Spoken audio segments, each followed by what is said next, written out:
تو ان لوگوں پر افسوس ہے جو اپنے ہاتھ سے تو کتاب لکھتے ہیں اور کہتے یہ ہیں کہ یہ اللہ کے پاس سے آئی ہے تاکہ اس کے عوض تھوڑی سی قیمت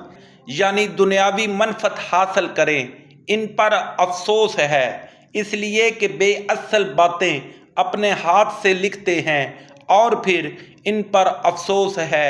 اس لیے کہ ایسے کام کرتے ہیں اور کہتے ہیں کہ دوزخ کی آگ ہمیں چند روز کے سوا چھو ہی نہیں سکے گی۔ ان سے پوچھو کیا تم نے اللہ سے اقرار لے رکھا ہے کہ اللہ اپنے اقرار کے خلاف نہیں کرے گا؟ نہیں، بلکہ تم اللہ کے بارے میں ایسی باتیں کہتے ہو جن کا تمہیں مطلق علم ہی نہیں۔ ہاں، جو برے کام کرے